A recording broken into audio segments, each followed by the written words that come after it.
Good morning, all of you, dear students.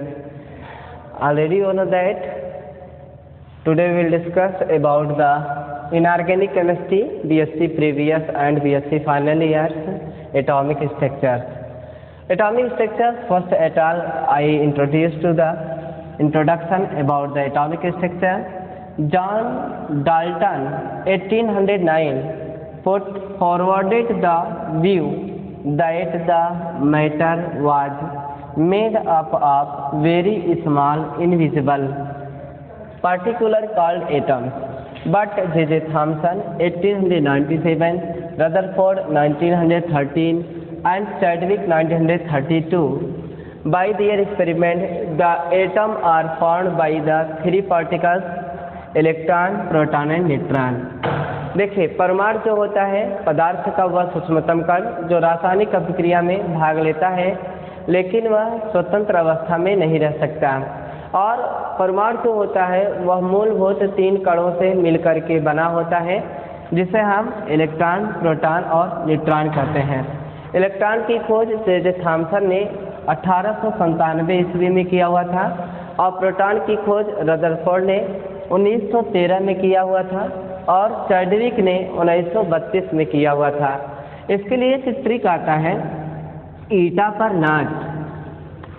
ईटा पर नाच एक ट्रिक आता है जिसे बहुत ही अच्छा ट्रिक है। ई का मतलब होता है इलेक्ट्रॉन, दैट इज इलेक्ट्रॉन, यानी ये इलेक्ट्रॉन है।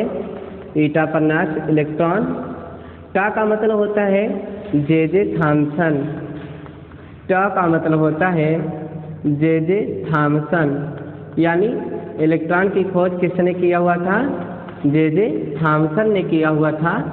J.J. थॉमसन 1897 ईस्वी में। ठीक है। फिर उसके बाद प का मतलब होता है प्रोटॉन। प का मतलब होता है प्रोटॉन, यानी दैट इज प्रोटॉन। प्रोटॉन की खोज किसने किया था? रदरफोर्ड ने। और रदरफोर्ड ने जो प्रोटॉन की खोज की थी वह थी 1913 में। फिर उसके बाद ना से होता है न्यूट्रॉन। ना से क्या होता है? न्यूट्रॉन। ये आपका न्यूट्रॉन। न्यूट्रॉन की खोज किसने की थी? चैडविक ने। च का मतलब क्या होता है? र का मतलब होता है रदरफोर्ड और च का मतलब क्या होता है? चैडविक। चैडविक। तो इस तरह से न्यूट्रॉन की खोज चैडविक ने किया हुआ था 1932 में। तो आप ये जानते हैं कि परमाणु का समस्त धनावेशी क्षेत्र केंद्र कहलाता है, जिसे नाभिक कहते हैं। इस तरह से नाभिक पॉजिटिव होता है और उसके चारों तरफ कक्षक होते हैं और इनमें नाभिक के पास न्यूट्रॉन और प्रोटॉन होता है और यहाँ पे इलेक्ट्रॉन कोषों में चक्कर लगाता है। तो इस तरह से आपने परमाणु का एक परिकल्पना देखा कि जो परमाणु होता है पदार्थ का वह सूक्ष्मतम कण जो रासायनिक अभिक्रिया में भाग लेता है, लेकिन वह स्वतंत्र अवस्था में नहीं रह सकता। इस तरह से परमाणु मूलभूत तीन कणों से मिलकर के बना है, इलेक्ट्रॉन, प्रोटॉन और न्यूट्रॉन, जिसका एक सुपर ट्रिक है ईटा पर नाच। ई का मतलब इलेक्ट्रॉन, टी का मतलब टा का मतलब J.J. थॉमसन ने किया था, यानी इलेक्ट्रॉन की खोज 1897 में J.J. थॉमसन ने किया हुआ था। प का मतलब प्रोटॉन। प्रोटॉन की खोज रदरफोर्ड ने किया हुआ था 1913 में। न्यूट्रॉन की खोज चैडविक ने किया हुआ 1913 में और चैडविक ने 1932 में चैडविक ने न्यूट्रॉन की खोज की हुई थी। तो इस तरह से ये होता है। देखिए, यह कैसे पता लगा रदरफोर्ड ने कि इसे नाभिक कहेंगे। देखिए, रदरफोर्ड ने नाभिक की खोज के लिए एक सोने की पतली चादर लिया हुआ था। सोने की पतली चादर लिया और उस पर उन्होंने अल्फा किरणों की बमबारी कराया। Take the sheet of gold, a thin sheet of gold mister Rutherford and strikes on this by the alpha radiation. उन्होंने देखा कि जैसे ही मैं अल्फा किरणों के सोने के चादर पे स्ट्राइक करता हूँ, सोने की चादर पे टकराने पर उसके किनारे की तरफ जो टकराता था वह किरण, तो उसने पाया कि वह सोने के चादर के बाहर 180 अंश का अधिक कोण बनाते हुए बाहर निकल जा रहा था इस तरह से, लेकिन जो किरणें बीच में पड़ती थी वह उसी रास्ते वापस चली आती थी जिस रास्ते से वह जाती थी। इससे यह साबित होता था कि इसका मतलब ये हुआ कि सोने का जो चादर है, थीन गोल्ड ऑफ शीट जो है, थीन गोल्ड शीट जो है वह ऑलरेडी बीच का जो क्षेत्र है वो धनावेशित है, इसी के कारण से वह वापस आ रहा है। और यही कारण है कि किसी भी चादर का या किसी भी धातु का समस्त या किसी भी परमाणु का समस्त धनावेशित क्षेत्र कहाँ होता है? बीच में होता है। तो उसे उन्होंने नाभिक कहा। यानी रदरफोर्ड ने बताया कि कोई भी परमाणु होता है उसके बीच में एक नाभिक होता है जो कि धनावेशित होता है और उसके पास में इलेक्ट्रॉन और प्रोटॉन हुआ करते हैं। इलेक्ट्रॉन और प्रोटॉन को आपस इलेक्ट्रॉन उसके पास में न्यूट्रॉन और प्रोटॉन हुआ करते हैं, उसके कोष में इलेक्ट्रॉन चक्कर लगाता है और न्यूट्रॉन और प्रोटॉन को न्यूक्लियॉन्स कहते हैं। इलेक्ट्रॉन और न्यूट्रॉन और प्रोटॉन को मिला करके नाभिक के पास जो न्यूट्रॉन और प्रोटॉन है उनको मिला करके न्यूक्लियॉन्स कहा जाता है। इलेक्ट्रॉन जो होता है उसके कोष में चक्कर लगाता है। और कोई भी जो धातु होता है वो धनावेशित होता है, कोई भी परमाणु होता है उसके बीच का समस्त धनावेशित क्षेत्र केंद्र में होता है जिसे हम नाभिक कहते हैं। इसकी खोज के लिए रदरफोर्ड ने एक सोने की पतली चादर लिया था और उस पर अल्फा किरणों की बमबारी कराया। तो उसने देखा कि कुछ अल्फा किरणें जो उसके किनारे की तरफ पड़ती थी उसे क्रॉस कर जाती थी और क्रॉस करने के बाद अधिक कोण बनाते हुए बाहर निकलती थी, लेकिन जो किरणें बीच में पड़ा करती थी वह उसी रास्ते वापस चली आती थी। जिस तरह से ऐसा लग रहा था कि वो रिफ्लेक्ट हो रही हैं, प्रतिकर्षित हो रही हैं, तो इससे साबित होता है कि किसी भी परमाणु का समस्त धनावेशित क्षेत्र केंद्र में होता है। तो एक बार मैं आपको फिर से बता रहा हूँ एटॉमिक स्ट्रक्चर के विषय में कि एटॉमिक स्ट्रक्चर क्या होता है, परमाणु की संरचना क्या होती है। परमाणु पदार्थ का वह सूक्ष्मतम कण होता है जो रासायनिक अभिक्रिया में भाग लेता है लेकिन वह स्वतंत्र अवस्था में नहीं रह सकता है। Atoms are those which are always participate in the chemical reaction but not found in the nature free position. वह फ्री पोजीशन में नहीं पाया जाता है। It is found by the mainly three particles electron, proton and neutron. Electron discovered by the J Thomson in the 1897 and proton discovered by the Rutherford in 1913 और neutron is discovered by the Chadwick in 1932। तो इस तरह से आपने देखा, यहाँ पर मैंने एक आपको ट्रिक दिया और इस ट्रिक के द्वारा आप किसी चीज़ को कर भी सकते हैं। अब आती है बात कि एटॉमिक वेट कैसे निकाला जाता है। एटॉमिक वेट क्या है? तो जो एटॉमिक वेट होता है, जो परमाणु भार होता है, परमाणु भार में अगर हम एटॉमिक वेट की बात करें कि एटॉमिक वेट क्या है, तो कि एटॉमिक वेट जो होता है वह होता है number of proton plus number of neutron. जो किसी भी परमाणु में प्रोटॉनों की संख्या होती है और न्यूट्रॉनों की संख्या होती है उसका योग ही एटॉमिक वेट कहलाता है। परमाणु भार की किसे कहते हैं? जो उसका नंबर ऑफ प्रोटॉन होता है और जो उसका नंबर ऑफ न्यूट्रॉन होता है, इन दोनों का एडिशन ही एटॉमिक वेट होता है।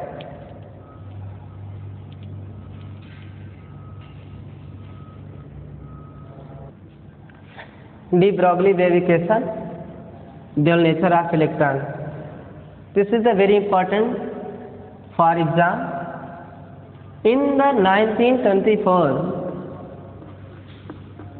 De Broglie proposed a theory about an electron. Electron is a particle. Electron is a particle. But when it spins surrounding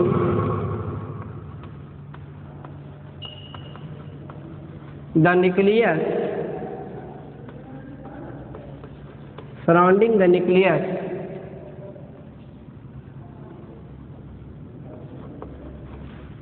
surrounding the nucleus, it behaves as like a wave. Electron एक कण है। अभी मैंने आपको atomic structure में बताया कि electron एक प्रकार का कण होता है।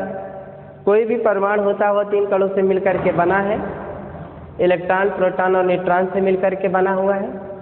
तो उसी बात को डी ब्रोगली भी 1924 में बता रहे हैं कि इलेक्ट्रॉन एक कण है, लेकिन जब ये नाभिक की चारों जो कक्षाएं हैं इसमें जब वो चक्कर लगाने लगता है तो वह एक तरंग की तरह बिहेवियर करता है।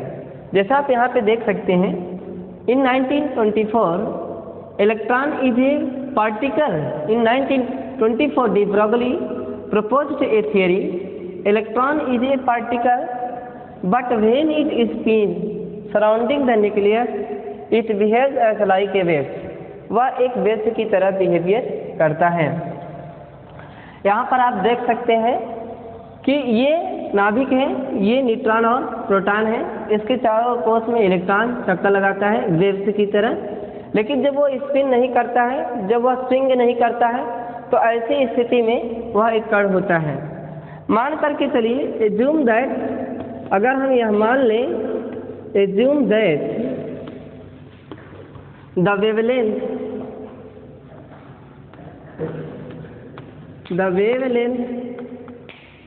of electron is lambda and momentum is p. Momentum is p and Planck constant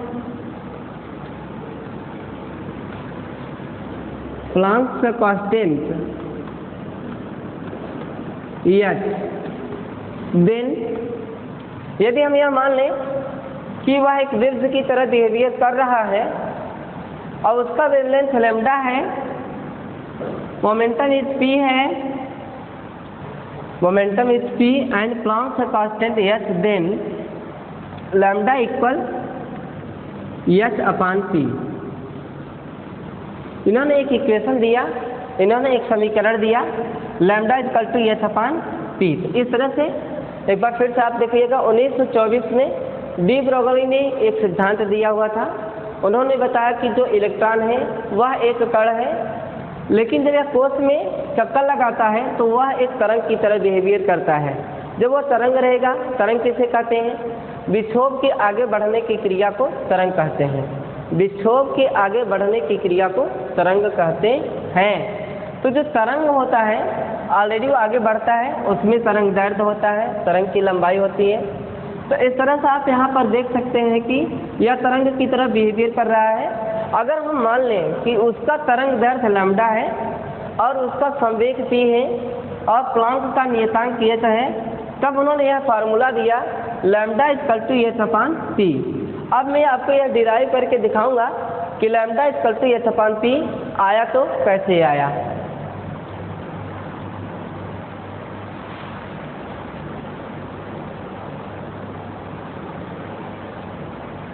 यानी डी ब्रोगली ने दिया lambda equal to H upon P.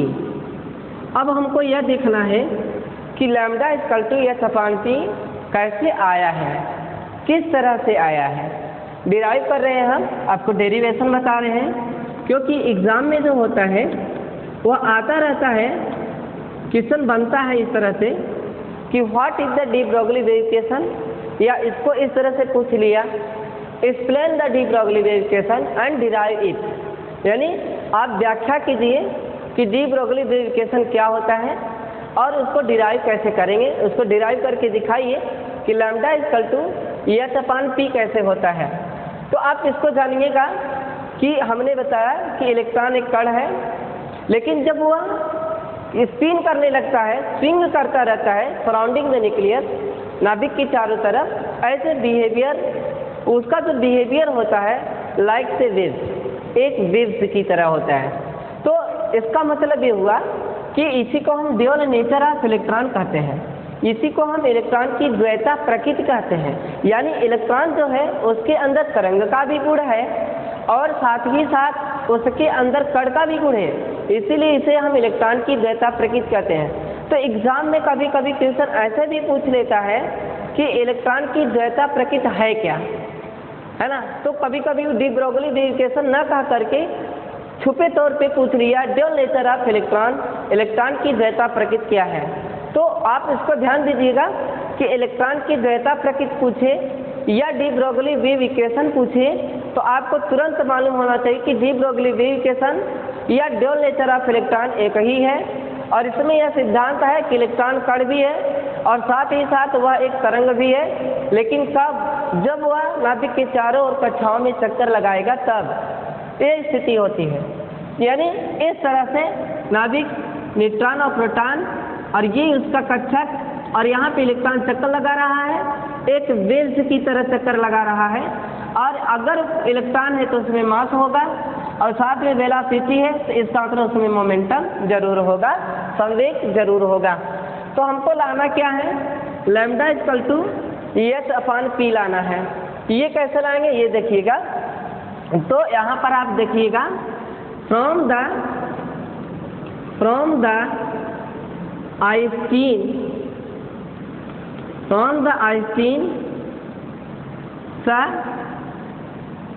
Mass energy equation,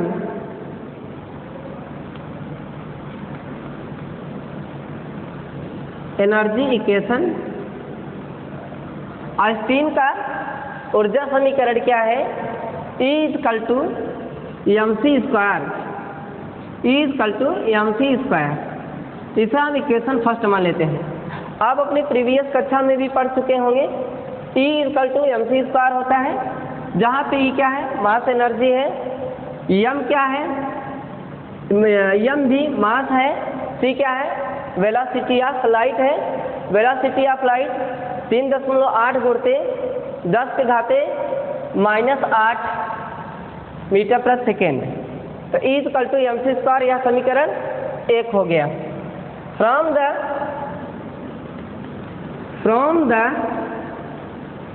photon energy,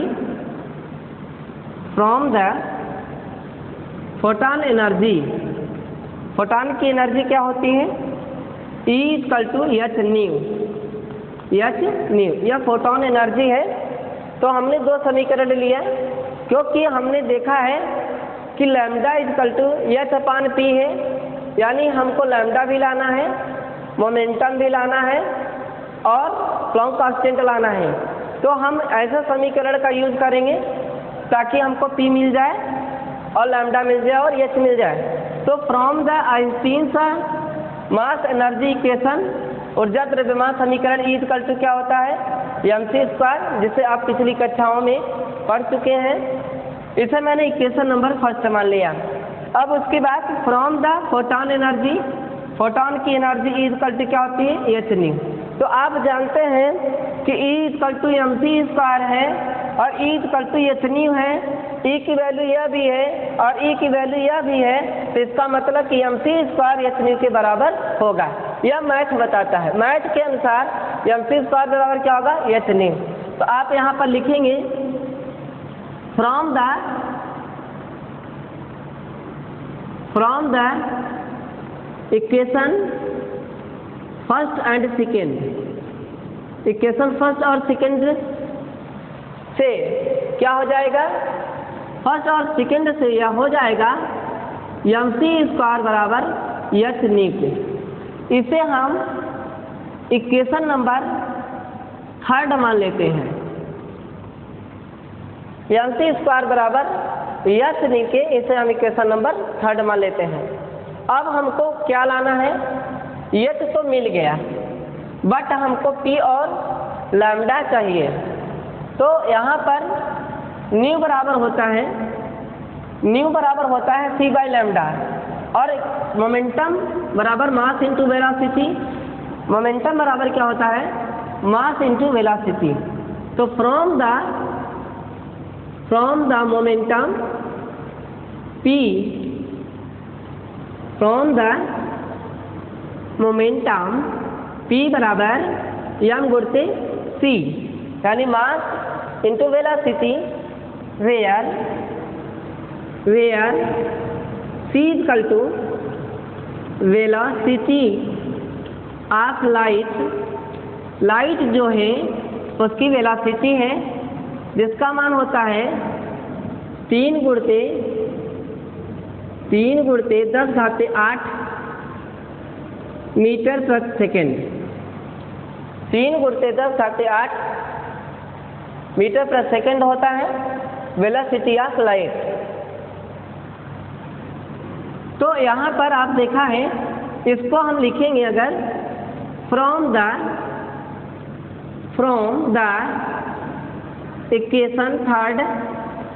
equation third को हम इस तरह से भी लिख सकते हैं।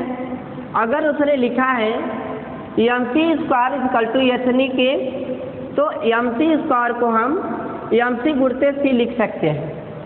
तो mc गुणित c बराबर क्या हो जाएगा, h न्यू के, और mc बराबर आपने क्या निकाला, p के। तो इसका मतलब p गुणित c बराबर h न्यू, p गुणित c बराबर क्या हो जाएगा, h न्यू के। आप ये देख सकते हैं। अब यहाँ पर व्हाइल जबकि न्यू बराबर होता है c by lambda, while new बराबर क्या होता है, c बाई लैम्डा होता है। तो अगर हम इसे इक्वेशन नंबर 4 मान लें, तो इस न्यू का मान समीकरण 4 में रखें। The value of new put in equation 4, अगर हम इसे इक्वेशन 4 में इसकी वैल्यू रखते हैं तो यह हो जाएगा P गुणित C बराबर h गुणित c बाई लैम्डा। तो इस तरह से दोनों तरफ अगर वेरिएबल समान है तो cancel two the each other, या एक दूसरे से कट जाएंगे। तो जब हम इन्हें काट देंगे, P से C कैंसिल हो गया, तो P बराबर आ गया h का बटा लैम्डा, या लैम्डा बराबर h का बटा P। तो इस तरह से डी ब्रोगली इक्वेशन को हमने डिराइव कर दिया, जिसे डी ब्रोगली ने दिया था लैम्डा इक्वल टू h/p। एक बार मैं आपको फिर से रिवाइज कर दे रहा हूँ कि उन्होंने दिया लैम्डा इक्वल टू h/p, जिसे मुझे डिराइव करना था। उसमें था from the Einstein mass energy equation, Einstein के ऊर्जा समीकरण के तहत E equal to mc square, जिसे मैंने समीकरण 1 मान लिया। From the photon energy E equal to h nu, जिसे मैंने समीकरण 2 मान लिया। अब इस तरह से समीकरण 1 और 2 से हम देखेंगे mc स्क्वायर बराबर h न्यू के। क्या देखेंगे, mc स्क्वायर बराबर h न्यू के।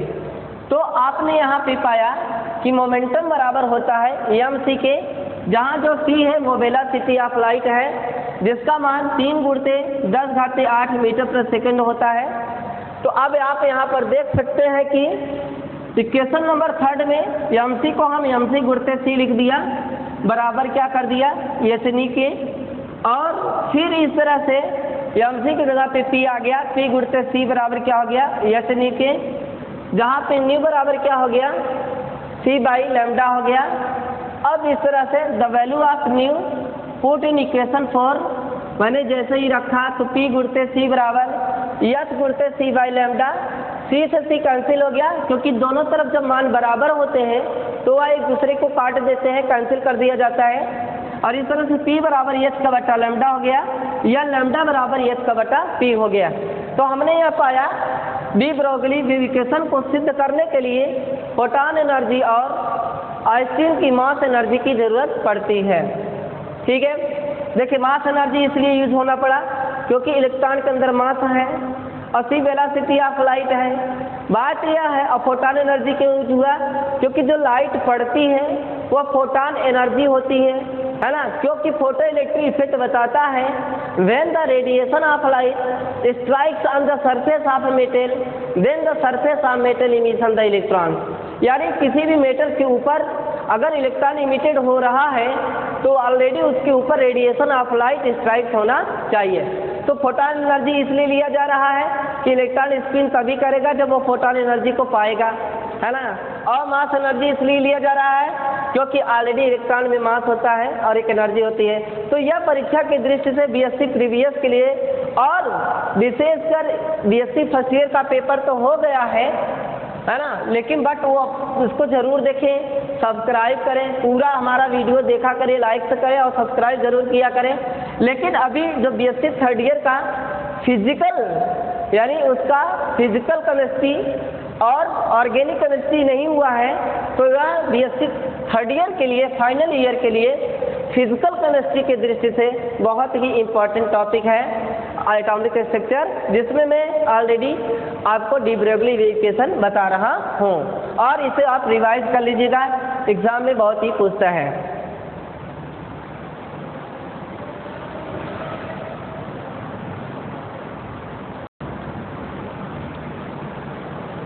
श्रोडिंजर्स वेविकेशन, श्रोडिंजर्स वेविकेशन ये भी बहुत ही इम्पोर्टेंट है। Schrödinger wave equation in 1926 Schrödinger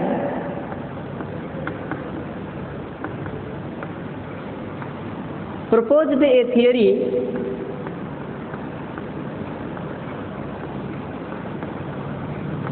Schrödinger proposed a theory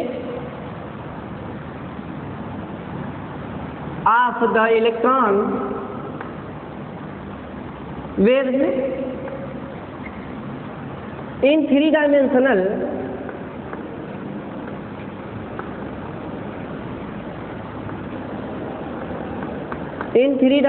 cubic cell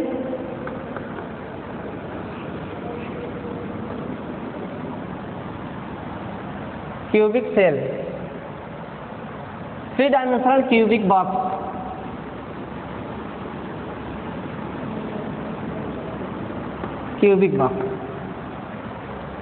According to this, या हम मान करके चलते हैं कि Schrödinger wave equation is the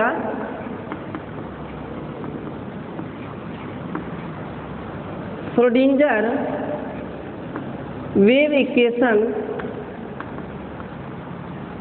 is the mathematical concept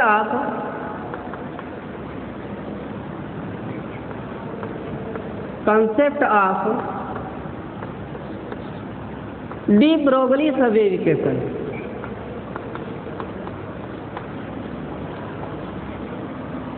D Broglie का जो वेविकेशन होता है उसी का मैथमेटिकल कॉन्सेप्ट है। डी ब्रोगली ने 1926 में अपना एक कॉन्सेप्ट दिया, थ्री डायमेंशनल बॉक्स के अंदर कोई इलेक्ट्रॉन किस तरह से स्पिन करता है, उसका वेव फंक्शन क्या आएगा, यानी डी ब्रोगली की वेव इक्वेशन को ही श्रोडिंगर ने मैथमेटिकल कॉन्सेप्ट दिया। उन्होंने देखिए जैसा मान लीजिए या एक्स एक्सिस है या वाई जो भी मान लीजिए, एक्स ही मान लेते हैं, चलिए हम एक्स एक्सिस मान लेते हैं और इसे हम वाई मान लेते हैं और इस तरह से ये कौन सा एक्सिस है, जेड, तीन एक्सिस हो गए। अब मान लीजिए इलेक्ट्रॉन पार्टिकल वो इस तरह से घूम रहा है ना, जा रहा है, तो यह लैम्डा हो गया, इसका वेवलेंथ हो गया, ये इसका आयाम ए है और ये जो वेव जा रहा है ये क्या हो गया, साइन। तो उन्होंने एक नियम दिया,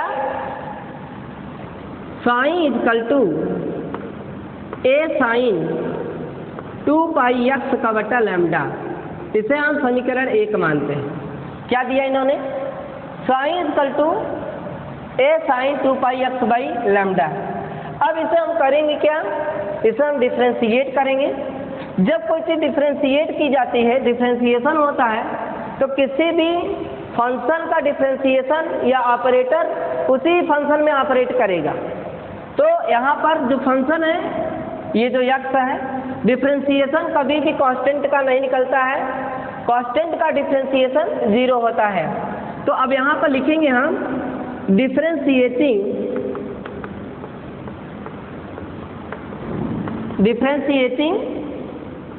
द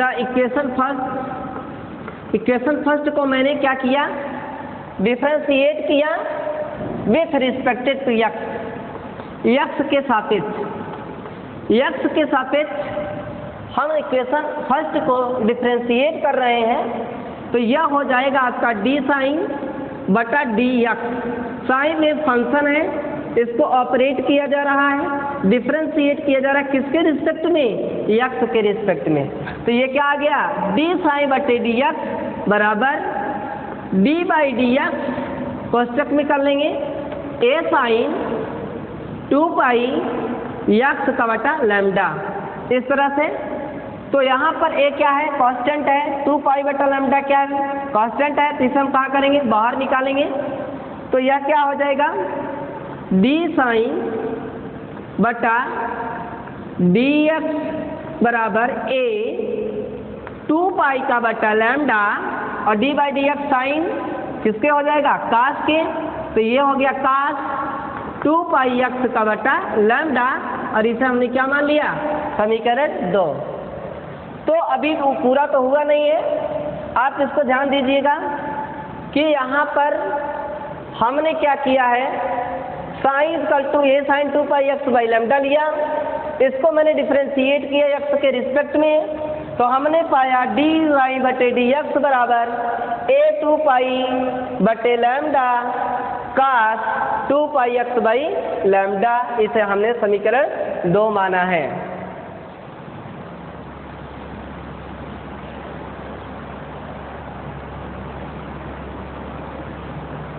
तो समीकरण 2 जो अभी आपने पाया क्या, डी साइन बटे D x is equal to A 2 pi का बटा लैम्डा कास 2 पाई यक्स का बटा लैम्डा, जिसे हमने समीकरण 2 माना है। अब इसे मैं फर्दर डिफरेंशिएटिंग करूंगा अगेन, तो फर्दर डिफरेंशिएटिंग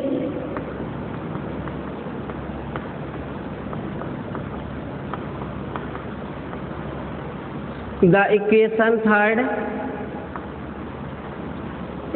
थर्ड को सेकेंड को है ना, डिफरेंशिएटिंग किया विथ रिस्पेक्टेड टू यक्स के सापेक्ष पुनः मैंने इक्वेशन सेकेंड को डिफरेंशिएट किया, दोबारा डिफरेंशिएट किया, तो यहाँ पे हुआ डी स्क्वायर साइन बटा डी एक्स स्क्वायर बराबर D by D X A 2 pi by lambda cos 2 pi X के बटा लैम्डा, इस तरह से। अब जब मैं इसे डिफरेंशिएट करूंगा तो डी स्क्वायर साइन बटे डी एक्स स्क्वायर, ये ऑलरेडी कांस्टेंट है, बाहर आएगा, ए 2 पाई बाई लैम्डा, ये भी कांस्टेंट है, बाहर 2 pi by lambda, d by D x cos जो जाएगा वो माइनस में जाएगा, अगर हम यहाँ माइनस लगा देंगे तो आप इसे साइन मान लेंगे, इसलिए हम इसे बाहर minus sine 2 pi x by lambda, और इसे हम इक्वेशन नंबर 3 मान लेते हैं। अब आप इक्वेशन नंबर 1 में पढ़े हैं, फ्रॉम इक्वेशन फर्स्ट में आपने पढ़ा psi equal to A sine 2 pi x by lambda, तो इसका मतलब a sine 2 pi x by lambda की जगह पे हम साइन लिख सकते हैं। तो पुट दिस वैल्यू, इस वैल्यू को पुट करते हैं, put this value in equation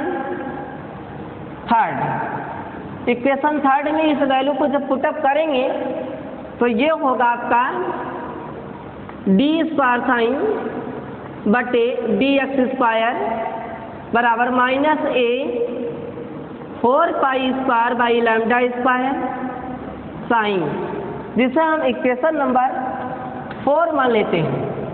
ये देखिए डी स्क्वायर साई बटे D x square 4 pi square by lambda square. अब आप यहाँ पर यह देखिए कि फ्रॉम द डी ब्रोगली सा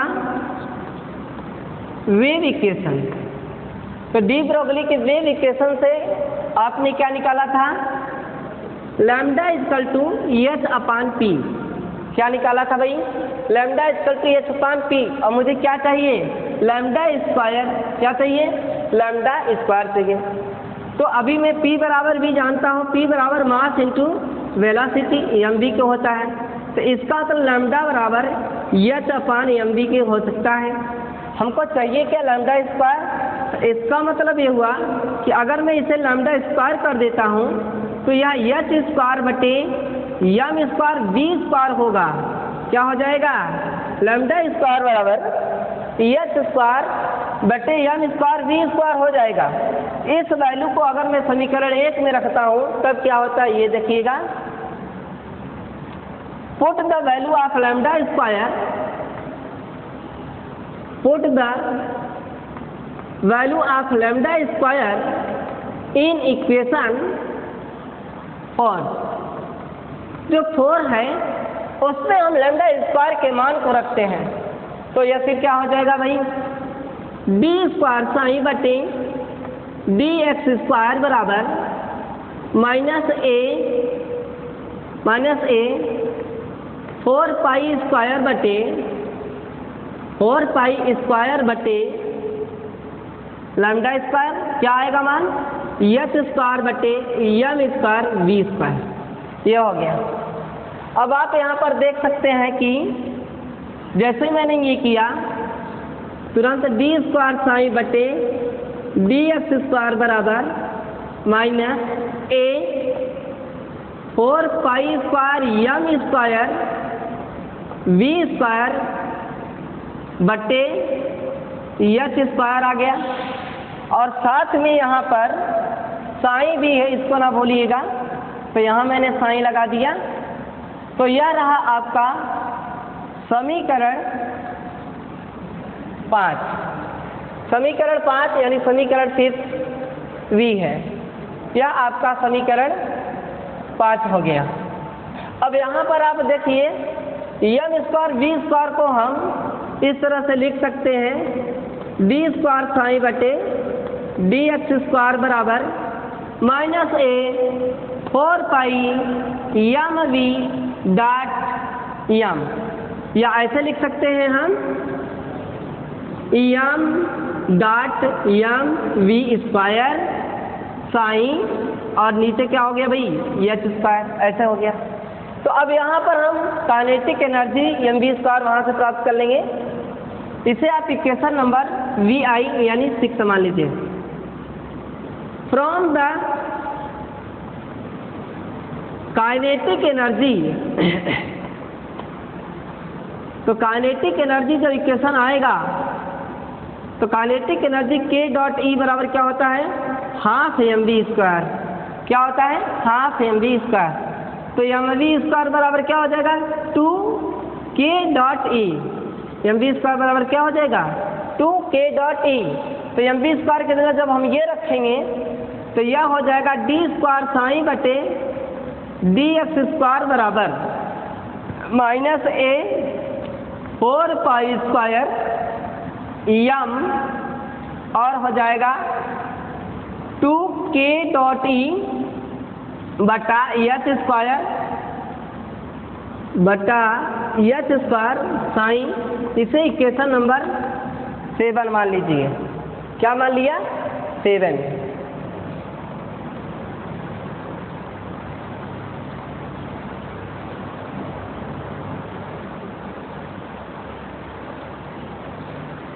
यानी आपने प्राप्त किया डी स्क्वायर साई बटे डी एक्स स्क्वायर माइनस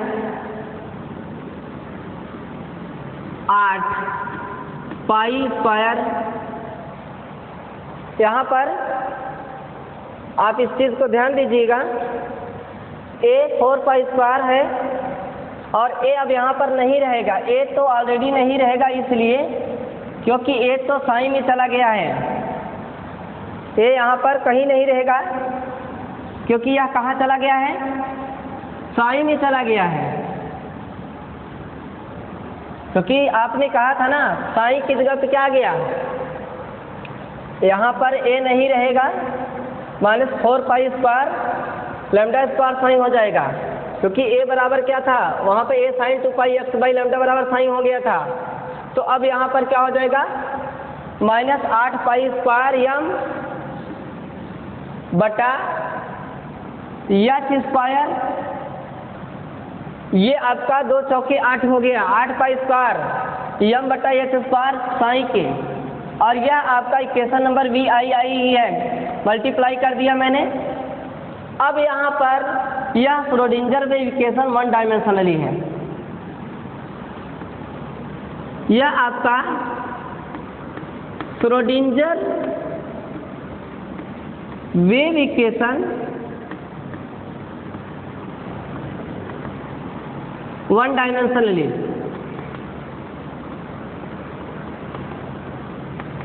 आप इस चीज को ध्यान दीजिएगा, यहाँ से sine equal to A sine 2 pi x by lambda, तो साइन में इतना ए आ गया, यहाँ पर ए नहीं रहेगा,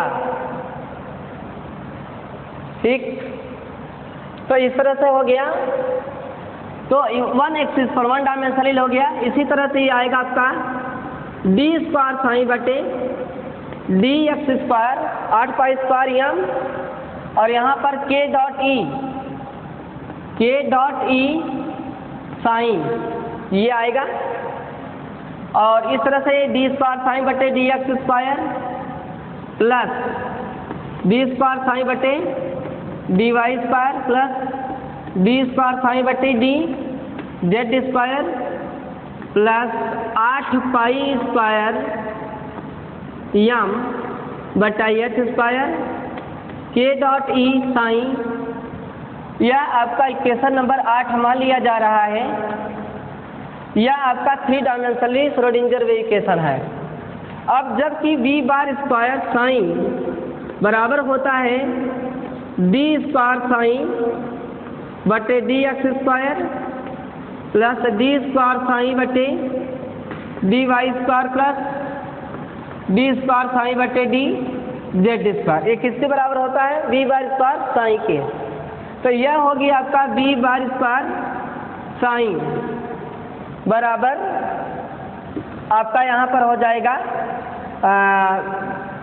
बराबर -8 पाई स्क्वायर यम बटे एच स्क्वायर के डॉट ई साइन, जहाँ पे इसे हम 9 मान ले रहे हैं।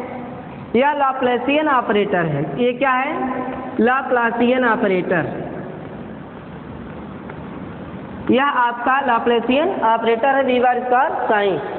जो काइनेटिक एनर्जी है इसे भी हम बदल सकते हैं, काइनेटिक एनर्जी को भी क्या कर सकते हैं, बदल सकते हैं।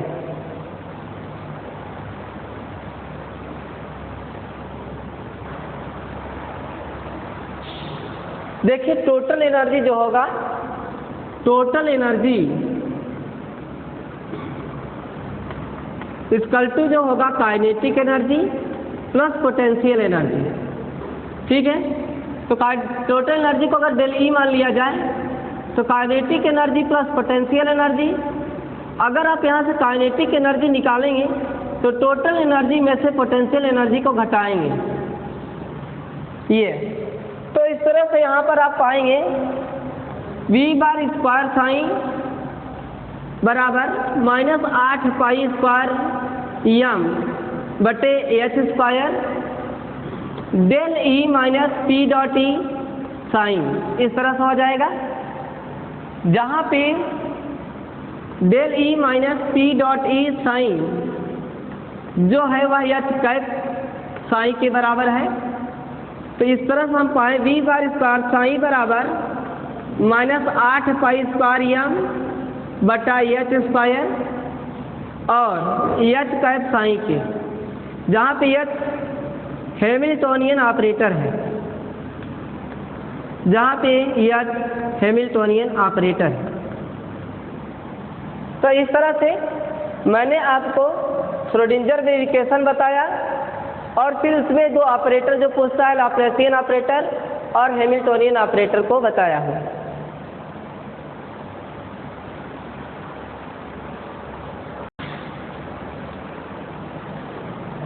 Significance of Sai and Sai square. तो जो साई है, Sai is the wave function. Sai क्या है? Sai is the wave function है।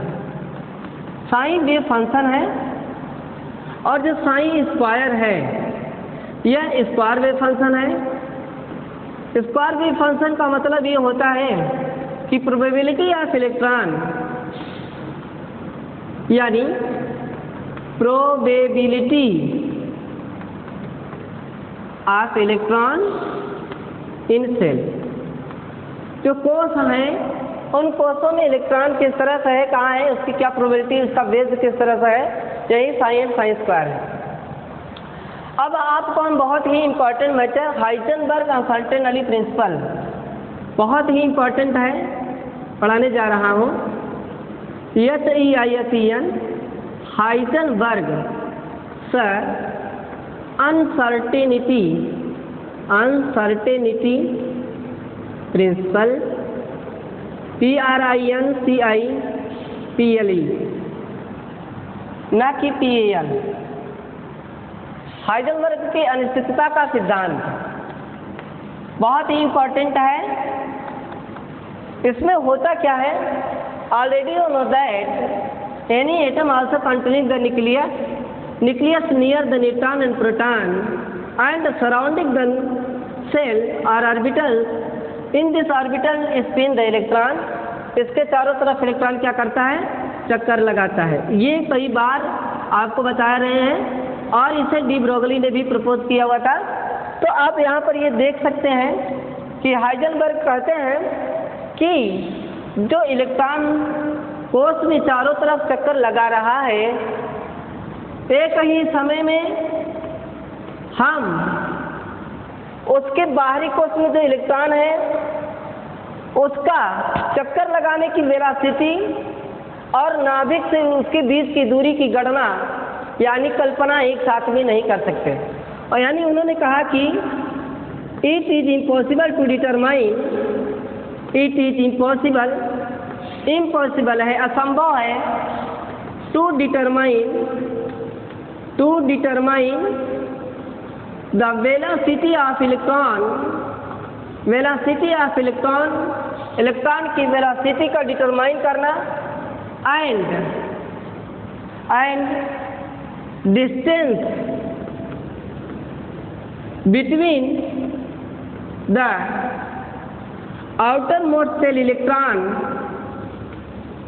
outermost cell electron and nucleus simultaneously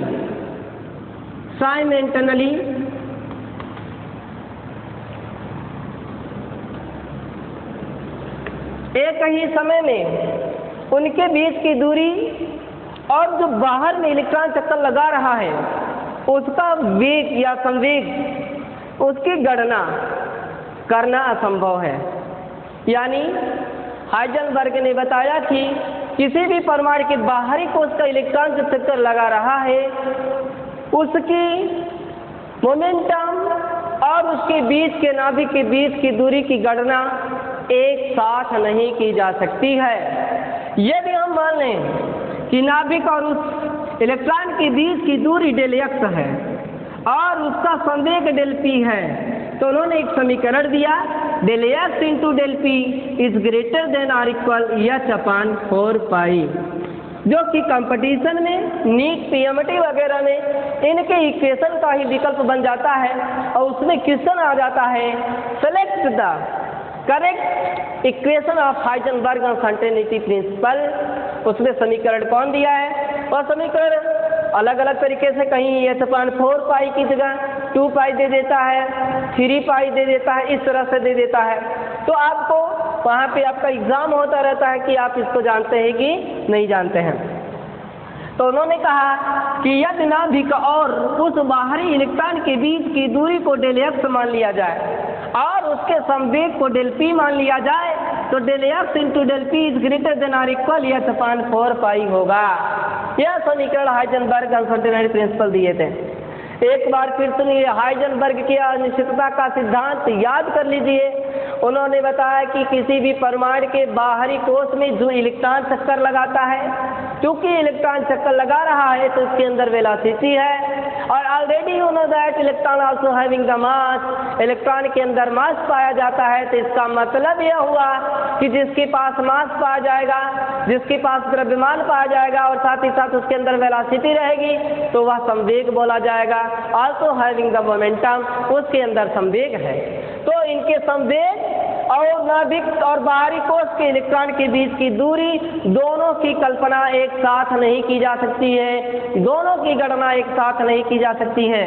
उन्होंने बताया it is impossible to determine the velocity of electron and the distance between the outermost shell and nucleus, जिसे हम position भी कह सकते हैं। इसे हम क्या कह सकते हैं भाई, यानी पोजीशन। पोजीशन को एक्स मान लिया जाए, पोजीशन का मतलब जो बीच में है, इसे पोजीशन यानी उसका पोजीशन और उसकी मोमेंट की गणना हम एक साथ नहीं कर सकते। अर्थात उन्होंने बताया del x into del P is greater than or equal h upon 4 pi.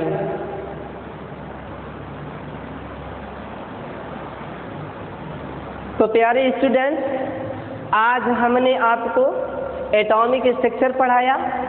Atomic structure में हमने सबसे पहले आपको यह बता दिया कि यह एपिसोड शुरू से लेकर के लास्ट तक देखा करिए, इसको सब्सक्राइब किया करिए, अपने दोस्तों में शेयर किया करिए, इसको लाइक किया करिए ताकि हम भी यह जाने कि आप कुछ देख रहे हैं। और साथ में कमेंट जरूर लिखा करिए, आपको जाना है ताकि हमारे अंदर भी जो कमियां रहे हम भी उसे जाने कि आपको कहाँ पे क्या समझ में नहीं आया है।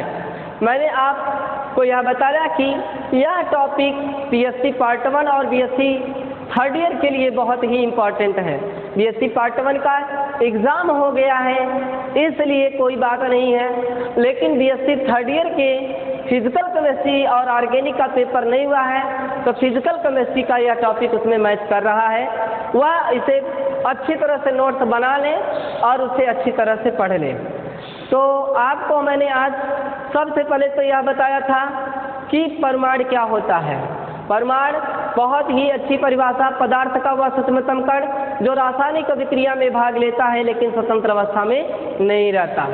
Atoms are those which are also already taken in the chemical reaction and not containing the freedom position, यह हमेशा रासायनिक अभिक्रिया में भाग लेते हैं। अब इस तरीके से मैंने आपको बताया कि परमाणु भार आ जाता है। तो परमाणु भार कैसे आया? जो परमाणु होता है वह 3 कणों से मिलकर के बना होता है, इलेक्ट्रॉन, प्रोटॉन और न्यूट्रॉन से बना होता है।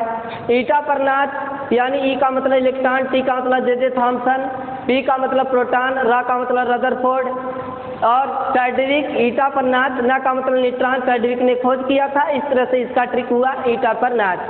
फिर उसके बाद हमने आपको बताया कि परमाणु भार जो होता है वह न्यूट्रॉनों की संख्या प्लस प्रोटॉनों की संख्या हुआ करती है। फिर उसके बाद हमने आपको बताया कि डी ब्रोगली का वेरिफिकेशन, जिसे इलेक्ट्रॉन की द्वैता प्रकृति कहते हैं। तो डी ब्रोगली ने जो बताया कि इलेक्ट्रॉन एक कण भी है और इलेक्ट्रॉन एक तरंग भी है।